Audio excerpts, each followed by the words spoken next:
Outlaw rogues were introduced in Legion at the very beginning, a concept to change the already well-loved, well-liked combat rogue into the outlaw rogue.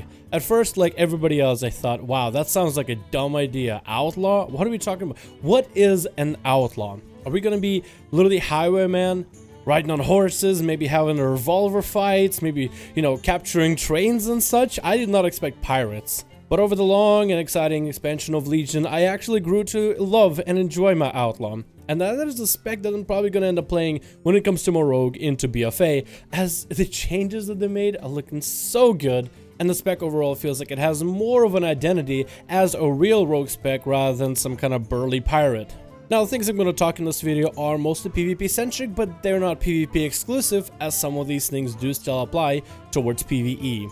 Number 1, self-sufficient. You'll be surprised to find out that Outlaw actually has good self-healing. Now, when it comes to picking a DPS class you want to play, you're trying to look at damage, but you never really thought of rogues as somebody who can do self-healing. Well, Outlaw rogues, as the name Outlaw suggests, they don't really play by the rules. While it is not a class that have any kind of holy power or nature magic to heal themselves up, they just need a couple potions in order to numb the pain and they'll be good to go. A lot like a pirate in open seas, using rum in order to dull the senses and get some courage for the fight. Also, now the spec, with how well it can land itself on 1v1 situations against other classes, whether those classes can heal or not.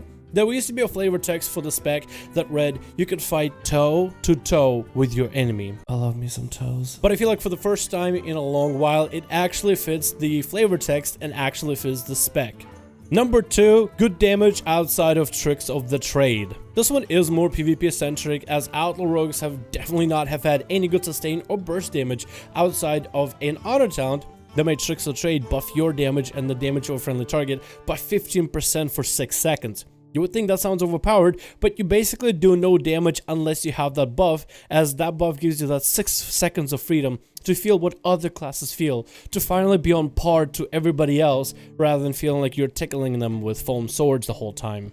Don't get me wrong, Tricks of Trade is an awesome talent, and it's something that rogues have been able to use in the past in order to buff the damage of allies, and it's awesome, it's cool. It again plays to the more of the whole idea that rogues are all about, you know, cheating the enemy and using certain things that are like unfair to gain the advantage over the competition. And it's cool that we have that on talent, but it's so damn nice for us to finally have good damage outside of that damn buff. I mean, sometimes I even want to just drop the buff, never use it again. I know it makes me deal more damage, but I can do damage outside of it, which is so good.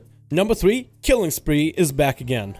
Make Killing Spree great again. And Blizzard did. With BFA, Killing Spree is still a talent. Would have loved to see this ability as a baseline for the spec, but it is kind of cool to be able to grab it again, and it's actually good. Whether you want to cleave enemies down, whether you want to single target someone down, this ability has always been iconic for combat rogues for as long as it's been around. This ability still can be stopped by every form of CC, so it is easily counterable. It teleports you behind your enemy and makes you follow them as long as the ability cooldown is happening. It looks absolutely awesome as you're using some kind of inhuman speed in order to shift around the enemy and just kind of jab him in the vitals from side to side, back and forth, pow pow for 6 moves. And the best part is it actually deals damage, because it used to literally tickle the enemy to death.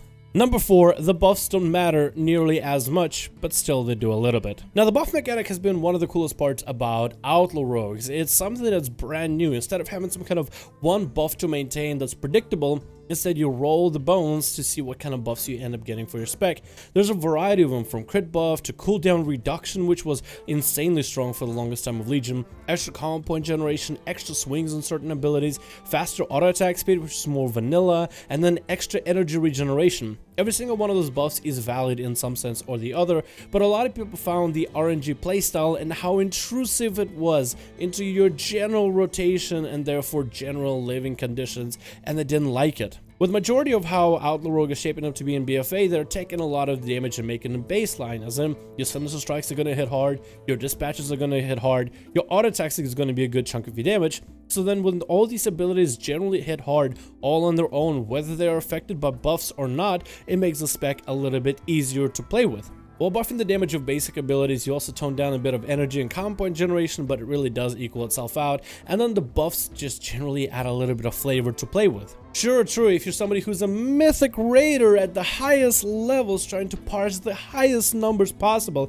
then yeah, you're gonna want to reroll for certain buffs, and maybe if you're a little lucky, you'll be able to get a decent chunk of damage out of it.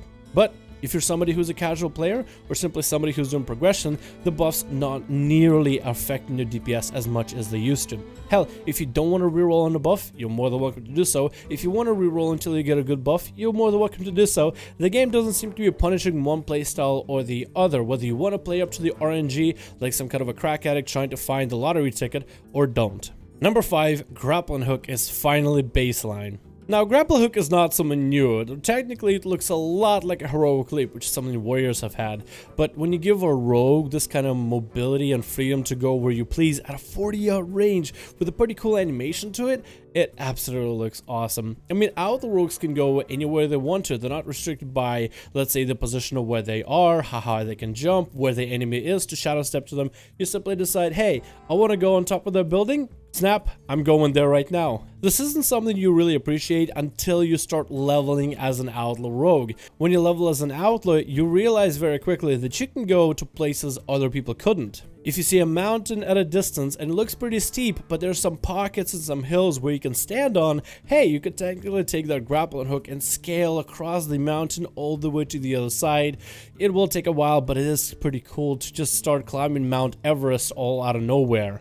On Battle for Azeroth beta, once we get to Kultiras, I find myself just running around on my Outlaw rogue and grappling hooking all over the place just to see if I can get to a certain building or get somewhere up high. And the buildings are set up in a way where you can go from rooftop to rooftop to rooftop, really giving you that Assassin's Creed type of feel as an assassin running across rooftops, grappling hooking from place to place, and just generally parkouring. It's like the first time you ended up getting your flying in Legion, is that extra freedom and mobility that you discover out of nowhere, and it comes baked into the spec. That's also fun to play, but also fun to use to explore. At a number 6, I think I would have to give it to the... Wait. This video is just a top 5. That was gonna give you 6, maybe even 7 and an 8, but I think I'll just leave them in the next video. On a serious note, however, I feel that Outlaw Rogue is one of those specs that is very underrepresented, especially for as long as Legion has been around. It wasn't a crowd favorite, but with the changes that Blizzard is given into BFA, with all the different class changes, if let's say your certain class or favorite spec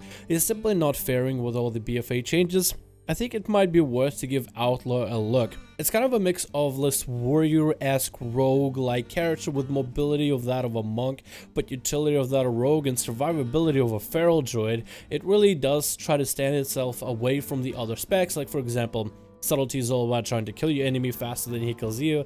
Assassination is also about trying to kill the enemy faster than they kill you. But Outlaw can actually kind of hang in there in between, with a great mobility, easy AoE, powerful AoE for that matter, and great utility. I think Outlaw is looking like a spec really worth looking at, even though it initially got bad rep in Legion due to its RNG mechanics. Anyway, I'm gonna wrap it off here. I'll let you guys do your commenting and whatnot. What are your thoughts on Outlaw? Is that even a spec? Or is Rogue, even as a class, something is worth considering? And if you are gonna be playing Rogue, are you even checking out Outlaw for BFA? Because I've been enjoying it. It looks like a lot more people are hopping on the Outlaw hype train, but you guys let me know in the comments below. Thank you guys so much for watching. If you enjoyed this video, go ahead and give it a like. Likes allow my videos to reach a wider audience, so that'll be very much appreciated. If you guys enjoy the content I put out, please go ahead and subscribe, as well as the notification bell, in order to be caught up to every single video I put out for the channel, and the streams as well. Thank you guys so much for watching. Hope you enjoyed, and I'll see all of you guys in another video.